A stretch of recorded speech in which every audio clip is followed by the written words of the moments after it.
Good morning, or whatever time it is when you're getting this. Look, the sun was just shining. It's gone behind this cloud. There's the ocean. Like, look at this whole panorama we have here. And then there's mountains behind us. But anyway, Gibbie, Sir Gibbie went up to the mountains last time. We're reading Sir Gibbie, and it's a George MacDonald book. And we have Leia here to guard us. And I'm going to put some water out for her. But anyway, join us. Don't worry if you're coming in the middle of the story. C.S. Lewis said that every book, oh look, here's the sun coming out, he ever wrote was, he either directly or indirectly quoted George MacDonald.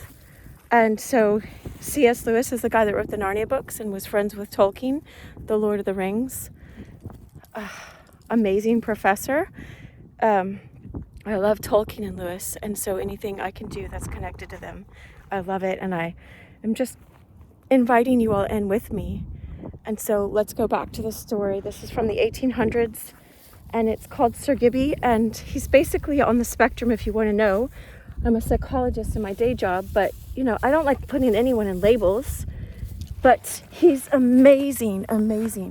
Oh, and we just read, I think it was Mark, I can't remember the passage, 9 maybe, where Jesus is saying, let the little children come unto me, forbid them not, don't forbid them.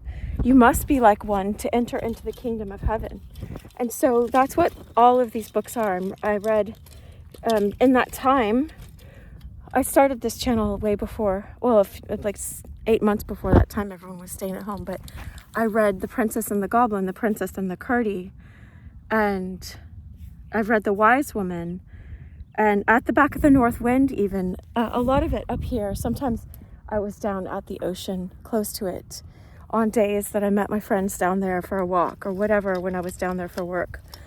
So anyway, let me lower this. Oops. And then let's get started so that people that are just going through the playlist can get on with the book. Let me see the view. Hopefully we get it.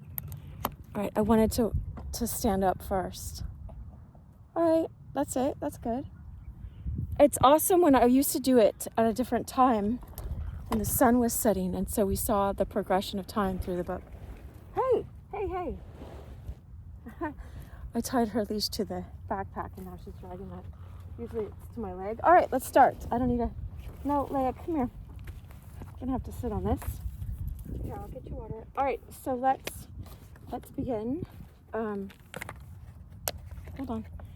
on. I hope you're doing well. God bless this reading. Bless every single person here. Whatever your faith practice is, this is what is so awesome about stories. They help us so much psychologically and spiritually, because they go into like the crevices and the defenses that we would normally have.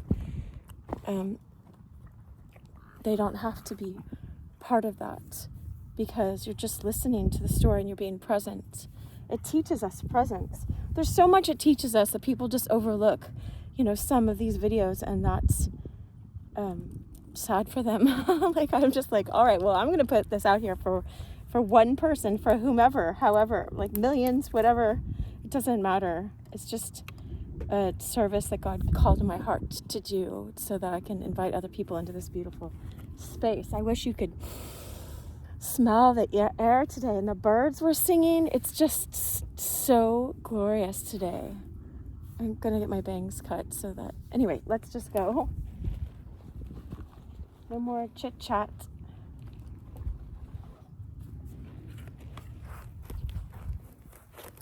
Oh, Lele, come here.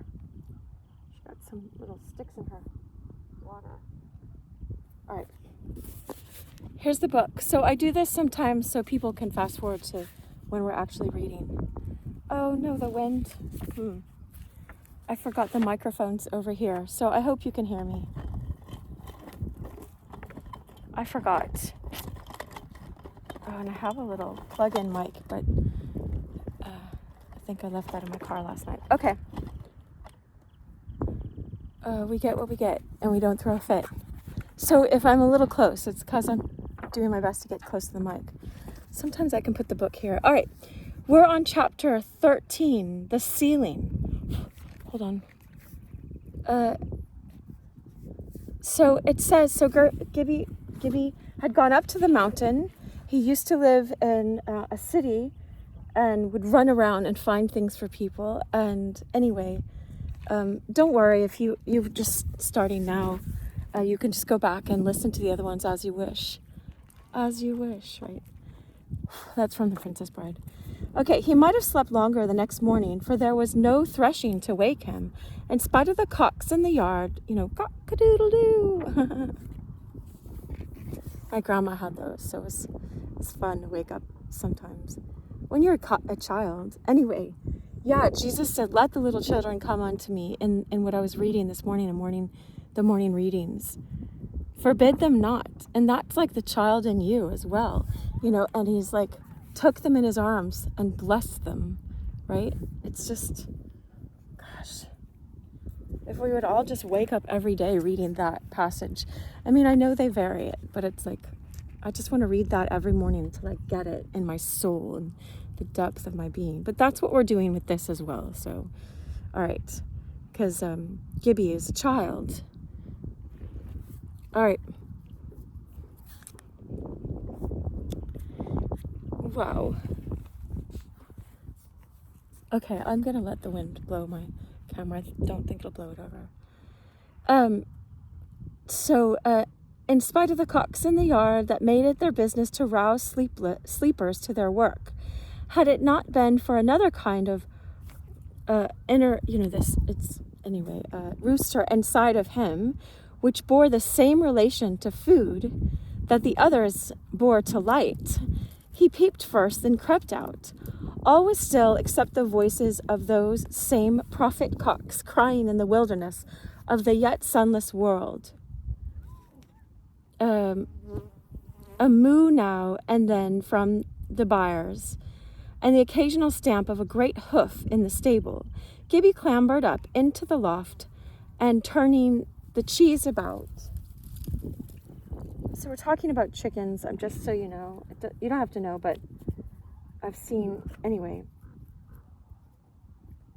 I'll just leave it. It's like whatever platforms that these videos go out to, they have AI that, anyway, I'll just leave it. But just, anyway, you all know. So I'm not worried about us. It's just, I kind of do want to, hold on.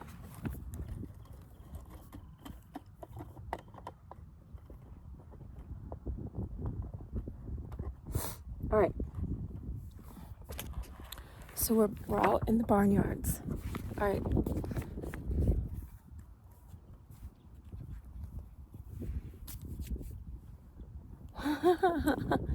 Okay. Gibbie clambered into the loft and turning the cheeses about until he came upon one that he had gnawed before, again attacked it and enlarged considerably the hole he had made in it. Rather dangerous food it was, perhaps eaten in the unmitigated way, for it was made of skimmed milk and was very dry and hard. But Gibbie was a powerful little animal, all bones and sinews, small hard muscles, and faultless digestion. So he just ate what he came by, and he didn't realize those cheeses were being made. We'll find out. The next idea, naturally rising, was the burn. That's the water, right? The little river thing. I don't know. He tumbled down over the straw heap to the floor of the barn and made for the cat hole. But the moment he put his head out, he saw the legs of a man. The farmer was walking through his ricks, speculating on the money they held.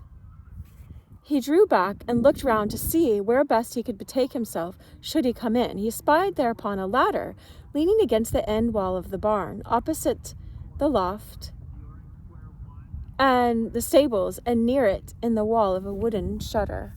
Hold on, I want us to see the oceans, but I'm kind of like, when you go on those Zooms and the older people are like this or whatever. I'm not making fun of older people. They just sometimes don't realize they're not. It doesn't matter. I love it. It's all beautiful. Everything's so beautiful. All right. So we found this ladder, let's see.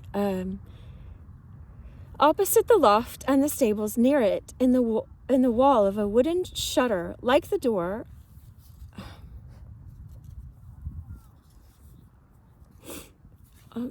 opposite the loft and the stables, and near it in the wall, a wooden shutter, like the doors of a little cupboard.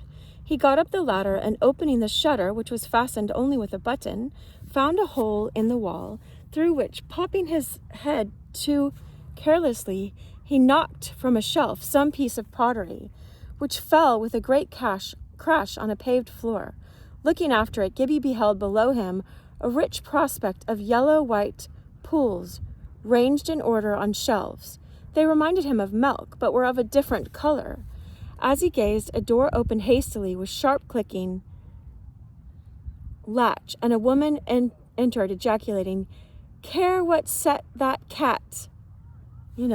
She thinks the cat knocked it over, because that's where your logical brain goes. Gibbie drew back, lest in her search for the cat she might find the culprit. She looked all around, muttering such truncated imprecations as befitted the mouth of a Scotch woman, but as none of her milk was touched, her wrath gradually abated. She picked up the fragments and withdrew. There's a sweet little bumblebee on my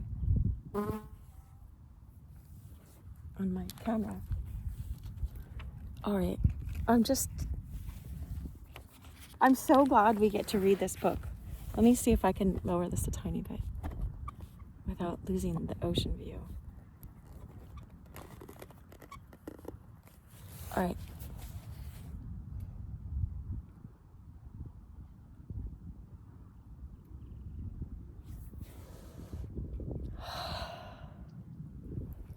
Welcome to this place where you're just allowed to let go of everything and be present.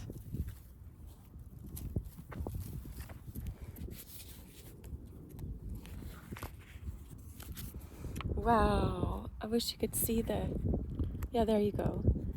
The shade of the plants on the book. So everything's beautiful today. So it's like, anyway, good girl, Layla.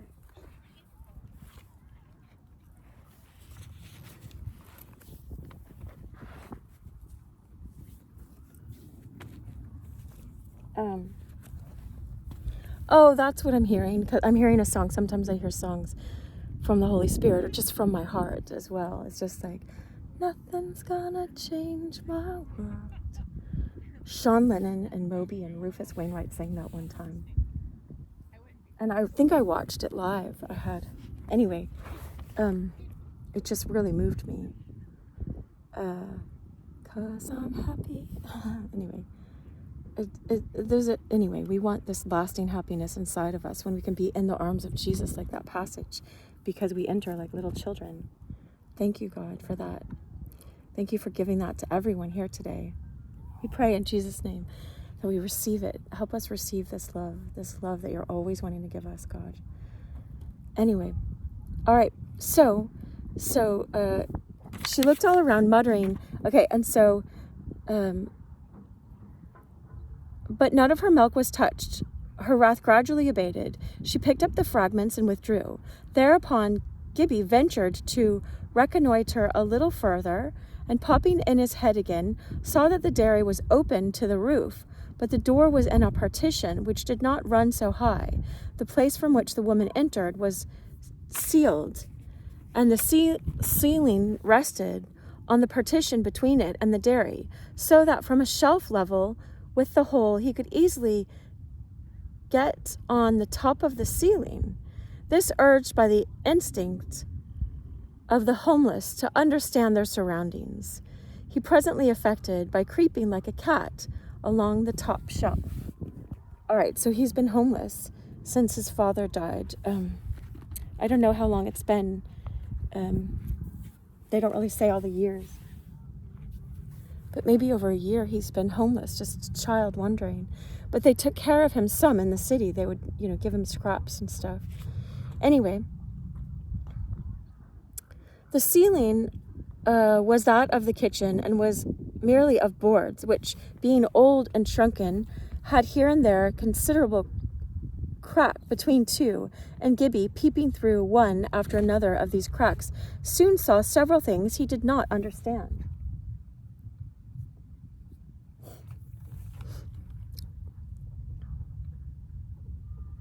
Of such which was a barrel churn, which he took for a barrel organ, and welcomed as a sign of civilization, because he'd been used to the city, not this country, right? The woman was sweeping the room towards the hearth, where the peat fire was already burning, and with a great pot hanging over it, covered with a wooden lid. When the water in it was hot, she poured it into a large wooden dish, in which she began to wash other dishes, thus giving the observant Gibbie this first notion of housekeeping. Then she scoured the deal table, dusted the bench and the chairs, arranged the dishes on shelves and rack, except a few which she placed on the table, put more water on the fire, to heat up, and disappeared in the dairy. Oh, I was going to tell you all, on my way here, this woman, it was so awesome. I saw her sitting down on this little, part of the trail, and I saw her reach for her thermos. I'm like, you're about to have your tea, aren't you? And she indicated yes. It was just so nice.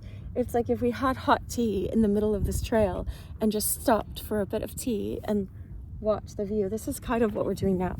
I ought to bring tea up here sometime for us. It was so sweet. I mean, everything's so sweet today because, oh my God, picked up the heaviness that was on me. He can do that sometimes when you utterly surrender because you can't carry it yourself. Jesus said that, come unto me all you who are weary and heavy laden, and I will give you rest. And he does so.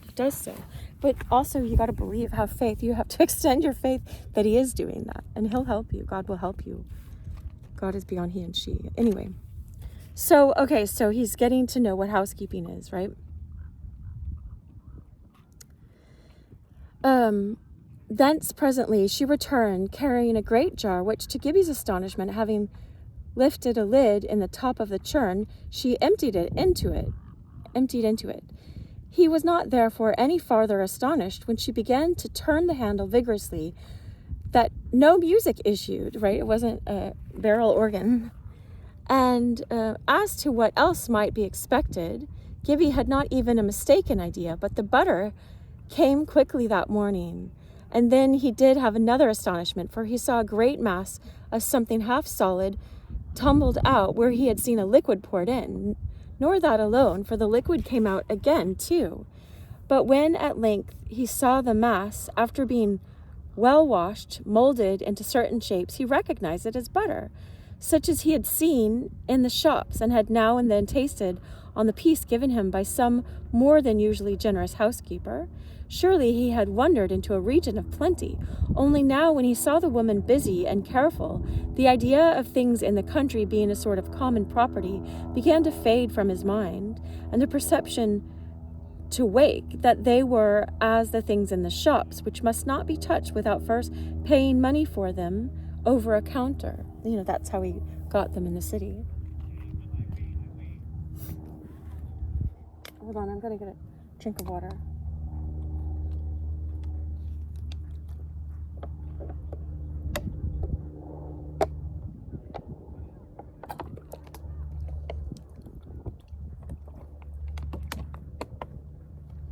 There you go, Lay. Good girl. I'm so glad she's sitting in the shade of this bush. Wow, you gotta see the sun again. It's just shining with no clouds. Right on us. I talked to one of my photographer friends, and I think he told me I'm sitting in directly the wrong place. But that's okay. Hi, y'all. If you're here, welcome. All right. Okay. I mean, for lighting for me, I think you're supposed to have the sun behind you, but I don't know why. Anyway, so let's see. All right.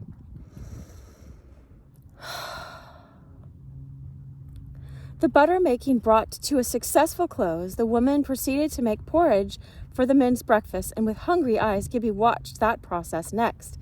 The water in the great pot boiling like a wild volcano, she took handful after handful of meal from a great wooden dish called a bossie and threw it into the pot, stirring as she threw, until the mess was presently so thick that she could no more move the spurtle in it, and scarcely had she emptied it into another great wooden bowl called a bicker, when Gibbie heard the heavy tramp of the men crossing the yard to consume it. For the last few minutes, Gibbie's nostrils, alas, not Gibbie, had been regaled with the delicious odor of the boiling meal, and now his eyes had their turn, but still, alas, not Gibbie. Prostrate on the ceiling, he lay and watched the splendid spoonfuls tumble out of sight into the capacious throats of 4 men. All took their spoonfuls from the same dish, but each dipped his spoonful into his private cup of milk ere he carried it to his mouth. A little apart sat a boy whom the woman seemed to favor, having provided him with a plateful of porridge by himself, but the fact was, 4 were as many as could bicker comfortably or with any chance of fair play. The boy's countenance greatly attracted Gibbie. It was a long, solemn face, but the eyes were bright blue and sparkling, and when he smiled, which was not very often, it was a good and meaningful smile. You'll find out who this is. When the meal was over, and he saw the little that was left, with all the drops of milk from the cups, tumbled into a common receptacle to be kept, he thought, for the next meal, poor Gibbie felt very empty and forsaken. He crawled away sad at heart, with nothing before him except a drink of water at the burn. He might have gone to the door of the house in the hope of a bit of cake, but now that he had seen something of the doings in the house, and of the people who lived in it, as soon, that is, as he had looked embodied ownership in the face, he began to be aware of its claims, and the cheese he had eaten to lie heavy upon his spiritual stomach. He doesn't want to do anything that's taking someone else's provisions that aren't rightly his.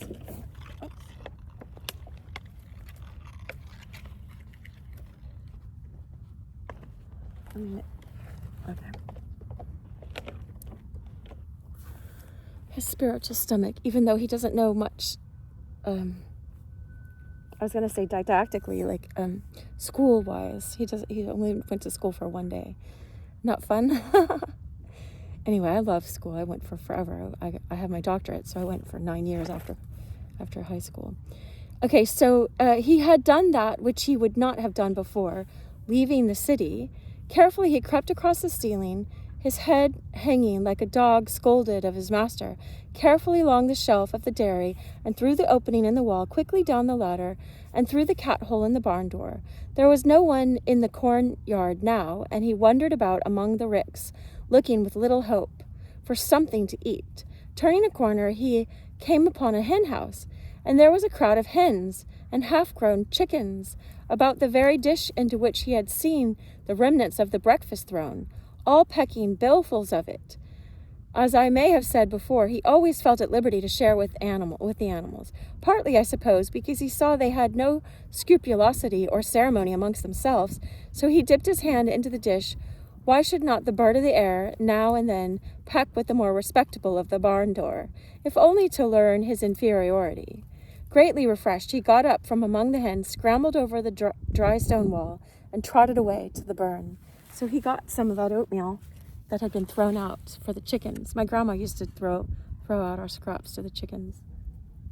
Anyway, chapter XIV 14, right? Horny. This is the HORNIE. This is the bull that they have. You'll see, because he has the horns, right? Oh gosh. We're gonna have to like this video and share it ourselves, because there are some words in it that the AI will not understand, and it's just talking about this lovely, this is a funny chapter. All right, it was now time he should resume his journey up Doorside, and he set out to follow the burn that he might regain the river. It led him into a fine meadow where a number of cattle were feeding. The meadow was not fenced, little more than marked off, indeed, upon one side from a field of growing corn, by a low wall of earth, covered with moss and grass and flowers. The cattle were therefore herded by a boy whom Gibbie recognized, even in the distance, as him by whose countenance he had been so much attracted when, like an old deity on a cloud, lay spying through the crack in the ceiling. You know, he was like one of those cherubs looking through the ceiling, right? On the Sistine Chapel, I saw those two that are famous. Anyway, about a year ago, I went back to Rome. Anyway, he lay spying. Oh yeah, okay, so the boy was reading a book from which every now and then he lifted his eyes to glance round him and see whether any of the cows or heifers or stirks were wandering beyond their pasture of rye grass and clover. Having them all before him, therefore, no occasion to look behind, he did not see Gibbie approaching. But as soon as he seemed thoroughly occupied, a certain black cow with short, sharp horns and a wicked look, which had been gradually, as was her wont, edging nearer and nearer to the corn, turned suddenly and ran for it, jumped the dike, and plunging into a mad revelry of greed, tore and devoured with all the haste, not merely of one insecure, but of one that knew she was stealing. Now Gibbie had been observant enough during his travels to learn that this was against the law and custom of the country, that it was not permitted to a cow to go into a field where there were no others, and like a shot, he went after the black marauder. The same instant, the herd boy, too, lifting his eyes from his book, saw her, and springing to his feet, caught up his great stick and ran also. He had more than one reason to run, for he understood only too well the dangerous temper of the cow, and saw that Gibbie was a mere child and unarmed, an object most provocative of attack to Horny. So named, indeed, because of her readiness to use the weapons with which nature had provided her. She was in fact a malicious cow, and, but that she was a splendid milker, would have been long ago fatted up and sent to the butcher. She's a good milking cow. The boy, as he ran, fell full speed to the rescue, kept shouting to warn Gibbie from his purpose. But Gibbie was too intent to understand the sounds he uttered, and supposed them to be addressed to the cow. With the fearless service that belonged to his very being, he ran straight at Horny, and, having nothing to strike her with, flung himself against her with a great shove towards the dike.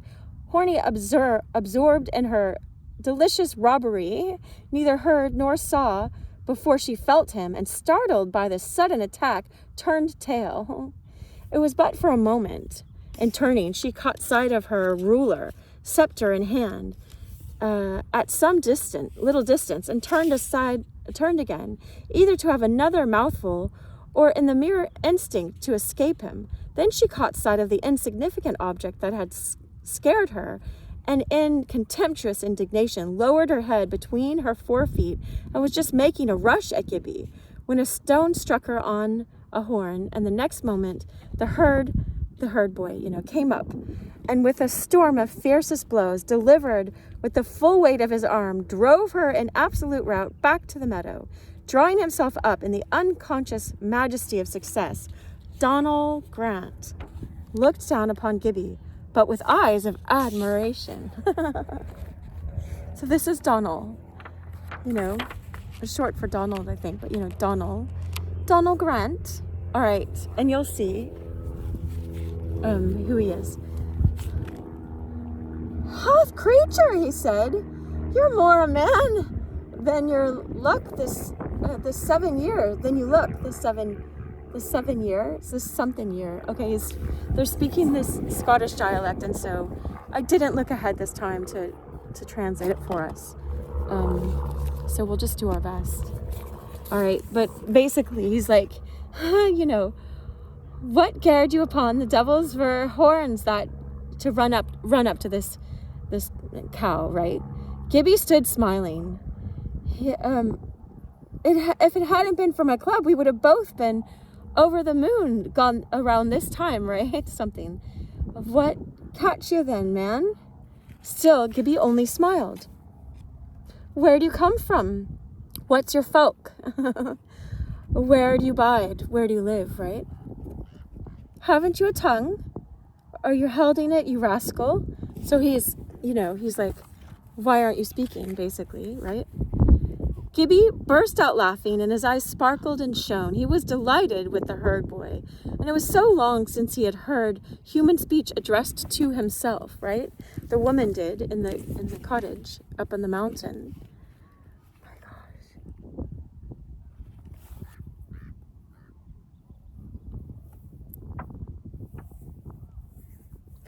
I've been meditating on Psalm 16 when it says,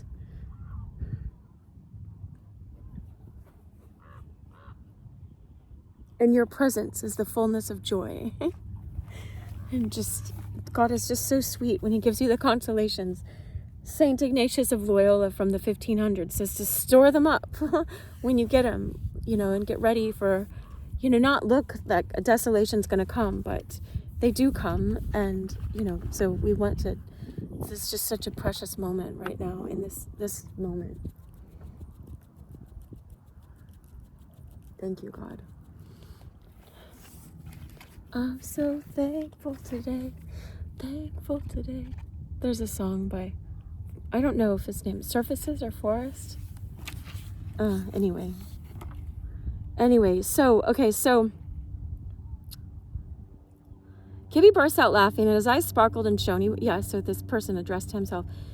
That creature's foolish, concluded Donald to himself, pityingly.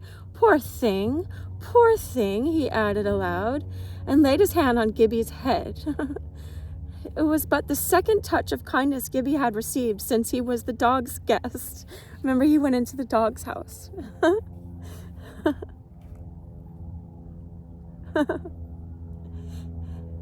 Had he been acquainted with the bastard emotion of self-pity, which is not a real child, right? He would have wept, as he was unaware of hardship in his lot, discontent in his heart. He was not aware of discontent in his heart or discord in his feeling. His emotion was one of unmingled delight and embodied itself in a perfect smile. He's not looking at what's missing because he doesn't know what's missing. This is all he's known. So it was just touching. When, I've learned that when you get in touch with yourself, you get in touch with the touch you never had. I remember a moment like that. Come, creature, and I'll give you a piece. You'll something to understand that. You're bound to understand that, basically. Hey, like food, here, give you something for your stomach, said Donald, as he turned to leave the corn for the grass, where the cow, I'll just say the cow, was eating with the rest, like most innocent of the humble, hornless animals. She was there. Gibbie obeyed and followed, as with slow step and down-bent face, Donald led the way. For he had tucked his club under his arm, and already his greedy eyes were fixed on the book he had carried all the time. Nor did he take them from it until, followed in full and patient content by Gibbie, he had almost reached the middle of the field, some distance from Hornie and her companions, when, stopping abruptly short, he began, without lifting his head, to cast glances on this side and that. I hope none of them swallowed up my napkin, he said musingly. I'm not sure where I was sitting. I have my place in the book, but I doubt. I know. He put a bookmark in the book, but I doubt I marked where I was sitting on the grass. Long before he had ended, for he spoke with utter deliberation, Gibbie was yards away, flitting hither and thither like a butterfly. A minute more, and Donald saw him pounce upon his bundle, which he brought to him in triumph. You're not the foolish person, basically, the gawk. I don't know what gawk, G-O-W-K. If you know Scottish dialect, write it down what gawk is. You're no the gawk I took you for, said Donald meditatively. Whether Gibbie took the remark for a compliment or merely was gratified that Donald was pleased, the result was a merry laugh. The bundle had in it a piece of hard cheese, such as Gibbie had already made acquaintance with, and a few quarters of cakes.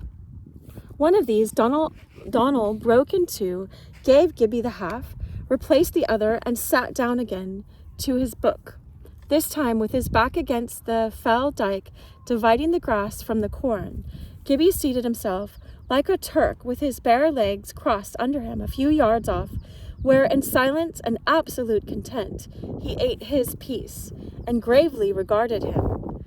His human soul had of late been starved even more than his body, and that from no fastidiousness, and it was paradise again to be in such company. Never since his father's death had he looked on a face that drew him as Donald's. Wow. Because like John Butler and Tolkien and C.S. Lewis and Madeleine L'Engle, who wrote A Wrinkle in Time, she said, I got to meet her, I took a writing course with her. She said the best thing about C.S. Lewis was that he introduced her to George MacDonald. I met two women last night, and random, not random, but they were at a friend's house, but I'd never met them, and they both knew who George MacDonald was. It made my heart happy. Anyway, for them as well, for them. Because you'll know, you already know. Even if this is your first one, you already know. C.S. Lewis said never has he met a writer, and he's read a lot. C.S. Lewis had a photographic memory. I met his stepson, Douglas. Anyway, I'd never met a writer more closely knit or something to the spirit of Christ. I put it in the description so you can read it. Anyway. So, all right, so this was heaven for him. Okay, so paradise. I love that word. Almost paradise. We're knocking on heaven's door. I swear that I could see forever in your eyes. Paradise. Because Jesus says on the cross to the thief, right? The one who lived as a thief and died as one, but he didn't die at the end. He got to do his confession before Christ and said, remember me when you get to your kingdom. And he said, today you will be with me in paradise. Jesus can say that to you. He can say that to anyone right now. He grants you that, because the thief, you get a flash of your life when you're hanging on a cross and there's no coming off of it for them. Jesus could have come off, but he didn't because he died for us. But the thief was just like, don't you know this man is innocent and he's dying? We're dying for the things we've done wrong. He recognized all of it, the whole gospel. And he asked Jesus himself, what a glorious blessing, right? After living a life as a criminal, any of us can come in this moment. And he says, today I'll be with you in paradise. Today, right now, we're in paradise. He's giving it to us through a book, just a taste of heaven. And so, never since his father's death had he looked on a face that drew him as Donald's. It was fair of complexion by nature, but the sun had burned it brown, and it was covered with freckles. His forehead was high, with a mass of foxy hair over it, and under it 2 keen hazel eyes in which the green predominated over the brown. Its nose was long and solemn over his well-made mouth, which rarely smiled, but not unfrequently trembled with emotion over his book. Guess what? He's a poet. Just a spoiler alert, right? For age, Donald was getting towards 15 and was strongly built and was well grown, a general look of honesty, and an attractive expression of reposeful friendliness pervaded his whole appearance. Conscientious in regard to his work, he was yet in danger of forgetting his duty for minutes together in his book. The chief evil that resulted from it was such an occasional inroad on the corn as had that morning taken place, and many were Donald's self-reproaches ere he got to sleep, when that had fallen out during the day. He knew his master would threaten him with dismissal if he came upon him reading in the field, but he knew also his master was well aware that he did read, and that it was possible to read and yet heard well. It was easy enough in the same meadow. On one side ran the lorry, on another was a stone wall, and on a third a ditch. Only the cornfield lay virtually unprotected, And there he had to be himself, the boundary. He had to be himself, the boundary. Anyway, and now he sat leaning against the dike as if he held so a position of special defense, but he knew well enough that the dullest calf could outflank him and invade, for a few moments at the least, the forbidden pleasure ground. So he got to go back to his book, right? Just like us, right? We're returning to our book. Wow. The irony, or whatever what is that? It's not irony. It's like art imitating life, or life imitating art. Whatever the saying is, I'm hearing that. What if God was one of us trying to make his way home? Just a stranger on a bus trying to make his way home, Anyway, so he's back for, come here, Leia.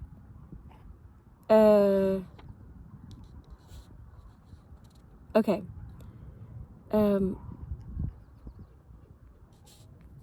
Okay. Sorry, I lost my position. Okay. For a few moments, at the least, and the forbidden pleasure ground. He had gained an ally, however, whose faculty and faithfulness he little knew yet, for Gibbie had begun to comprehend the situation. He could not comprehend why or how anyone should be absorbed in a book, for all he knew of books was from the one morning of dame schooling, but he could comprehend that if one's attention were so occupied, it must be a great vex to be interrupted continually by the ever-waking desires of his charge after dainties, the cows. Therefore, as Donald watched his book, Gibbie, for Donald's sake, watched the herd, and as he did so, gently possessed himself of Donald's club. Nor had many minutes passed before Donald, raising his head to look, saw the cursed cow again in the green cord, and Gibbie manfully encountering her with the club, hitting her hard upon the head and horns, and deftly avoiding every rush she made at him. Wow. I'm sure it's not hurting her. It's not hurting her. It's like, it's like this. It's like this to us, maybe.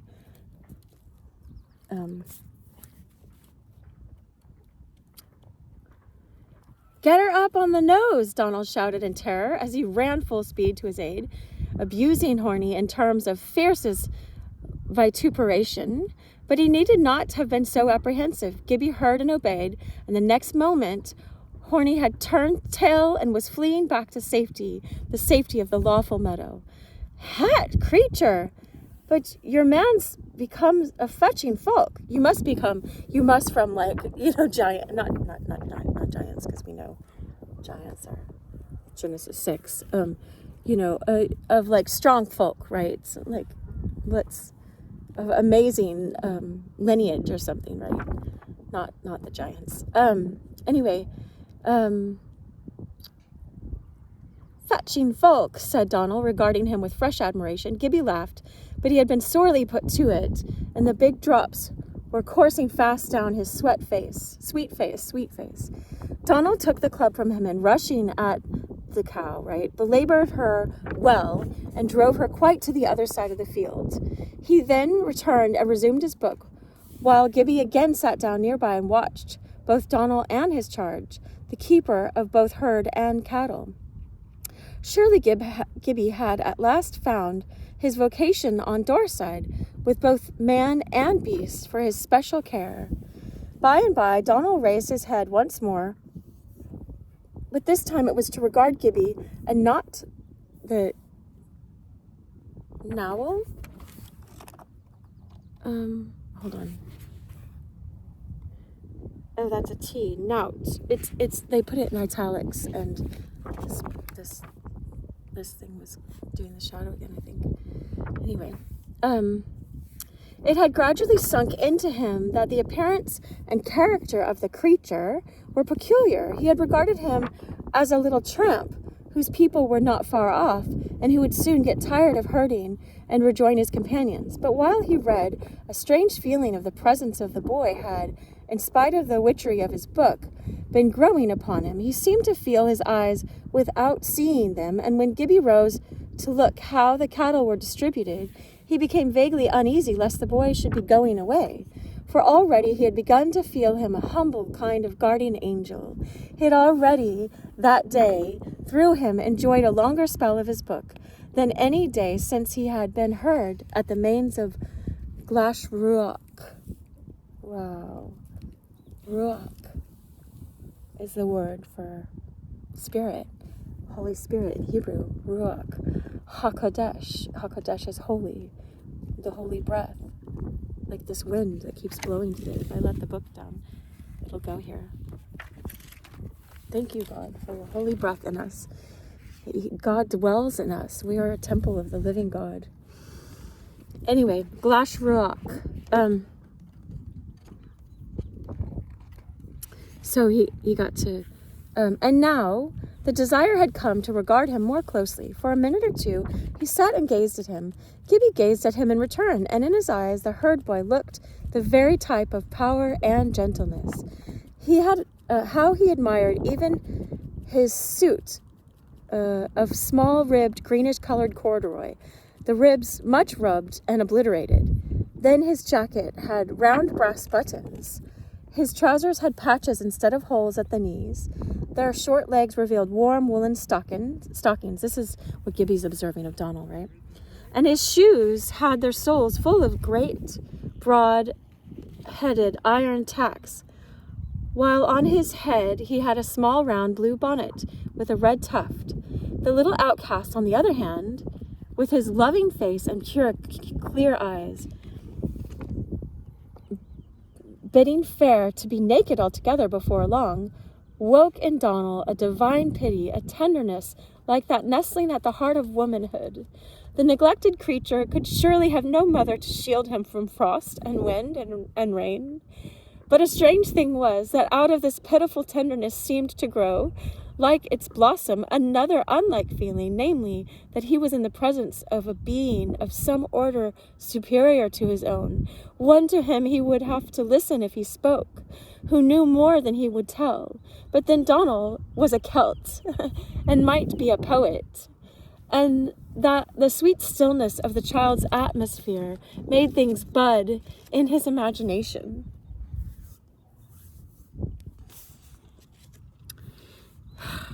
My reader must think how vastly, in all his poverty, Donald was Gibbie's superior in the social scale, right? He had shoes and clothes, patched clothes and food and a job, right? And a house to live in, right? Okay. He earned his own food and shelter and nearly £4 a year beside, lived as well as he could wish, dressed warm, and was able for his work he was able for his work and imagined it no hardship. Then he had a father and mother whom he went to see every Saturday, and of whom he was as proud as a son could be, a father who was the priest of the family and fed sheep, a mother who was the prophetess and kept the house ever an open refuge for her children. Poor Gibbie earned nothing, never had earned more than a penny at a time in his life, and had never dreamed of having a claim to such penny. Nobody seemed to care for him, give him anything, do anything for him. Yet there he sat before Donald's eyes, full of service, of smile, of contentment.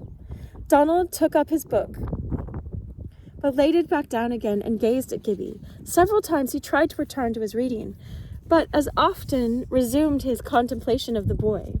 At length it struck him as something more than shyness would account for that he had not yet heard a word from the lips of the child, even when running after the cows. He must watch him more closely. But this it was his dinner time, and again he untied his handkerchief and gave Gibbie what he judged a fair share for his bulk, namely about a third of the whole. Philosopher as he was, however, he could not help sighing a little when he got to the end of his diminished portion. But he was better than comforted when Gibbie offered him all that yet remained to him, and the smile with which he refused it made Gibbie as happy as a prince would like to be. What a day it had been for Gibbie, a whole human being, and some 24-legged creatures besides to take care of. After their dinner, Donald gravitated to his book, and Gibbie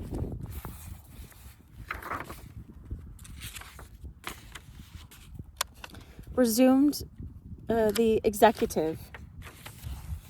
Some time had passed when Donald, glancing up, saw Gibbie lying flat on his chest, staring at something in the grass. He slid himself quietly nearer and discovered it was a daisy, one by itself. Right. I was in Turkey and this man was doing that. He was on the ground looking at a flower like that. Something that other people call a weed. I got that song before lots of times by U2. I was going to say by God, by the Holy Spirit. Desert rose, dreamed I saw a desert rose. It captures this lots. I sang it already on my YouTube channel if you want to go listen to it. Dress torn in ribbons and in bows, like a siren she calls.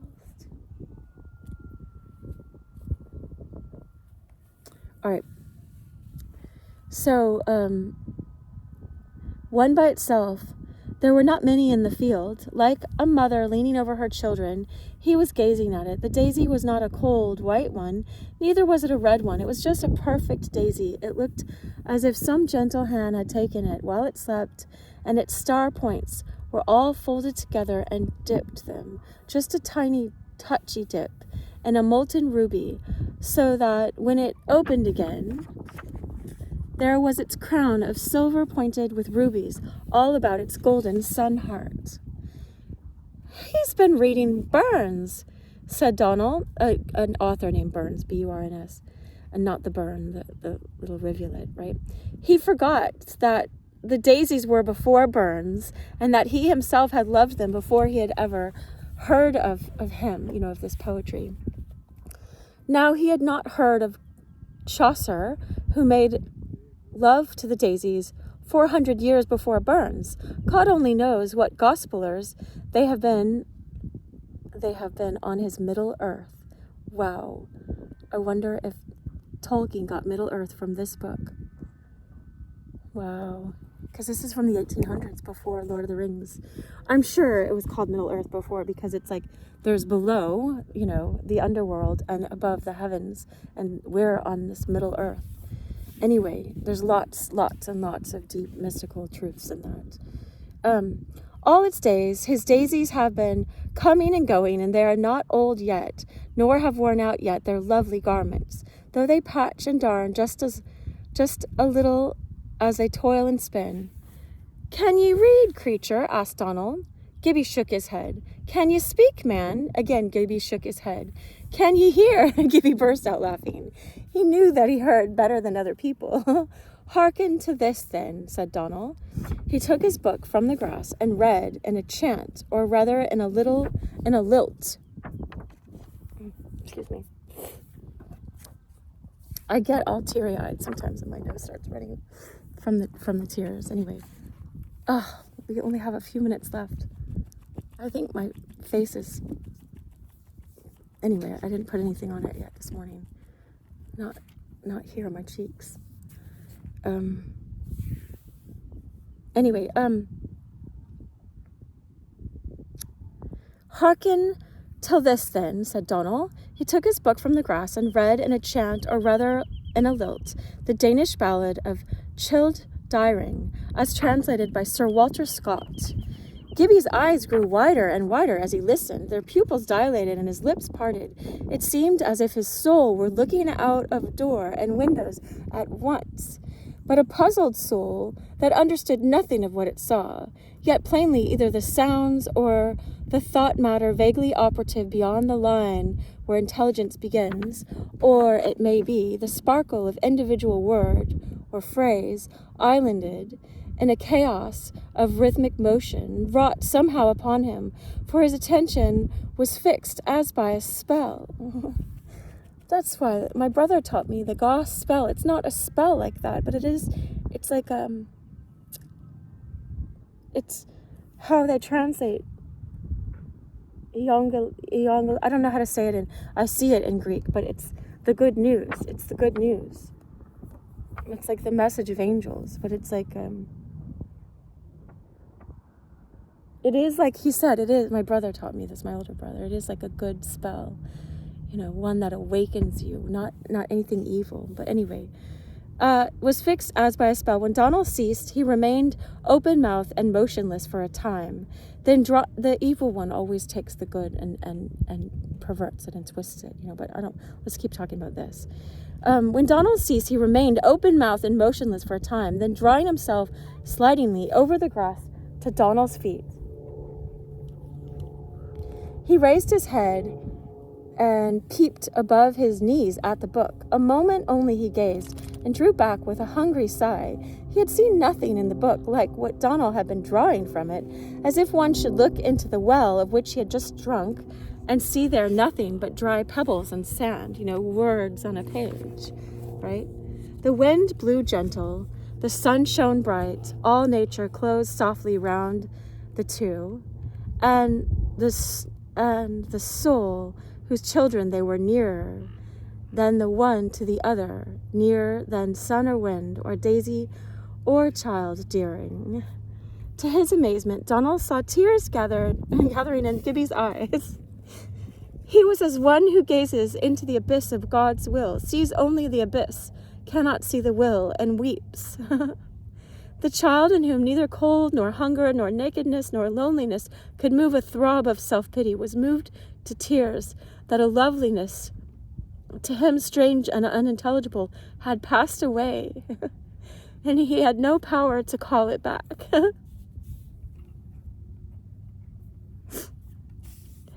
"Would you like to hear it again?" asked Donald, more than half understanding him instinctively. Gibbie's face answered with a flash, and Donald read the poem again, and Gibbie's delight returned greater than before, for now something like a dawn began to appear among the cloudy words. Donald read it a third time and closed the book, for it was almost the hour for driving the cattle home. He had never yet seen, and perhaps never again did see, such a look of thankful devotion on human countenance as met his lifted eyes. How much Gibbie even then understood of the lovely, eerie old ballad is impossible for me to say. Had he a glimmer of the return of the buried mother? Wow, because his mother is, Did he think of his own? I doubt if he had ever thought that he had a mother, but he may have associated the tale with his father, and with the boots he was always making for him. Certainly it was the beginning of much. But the waking up of a human soul to know itself in the mirror of its thoughts and feelings, its loves and delights, oppressed me with so heavy a sense of marvel and inexplicable mystery that when I imagine myself such as Gibbie then was, I cannot imagine myself coming awake. I can hardly believe that from being such as Gibbie was the hour before he heard the ballad, I should ever have come to wake.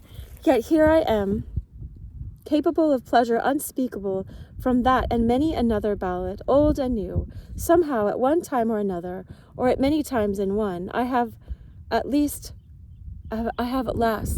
come awake. I have at last come awake.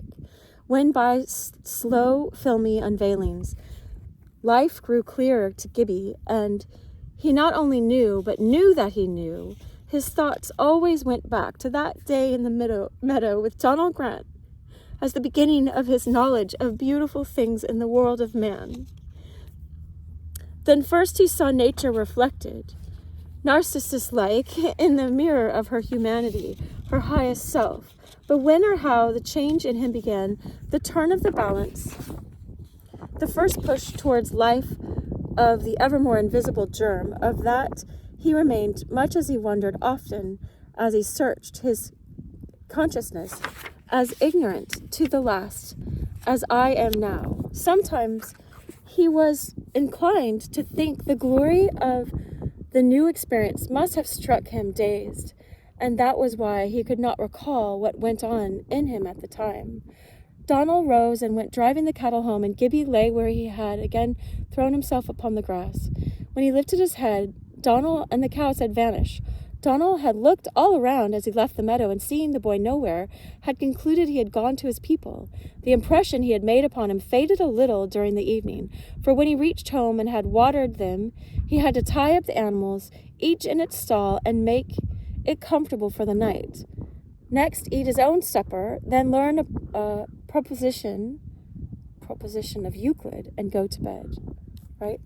Euclid, I guess, was like his evening prayers. The next chapter we'll get to, look, we're into the perfect time, is Donald Grant, chapter 15. All right. I feel so sad for all the people in the world that missed this hour with us. We're so blessed. All right. And I don't mean that in any kind of Christianese. Anyway, I wish you so much love.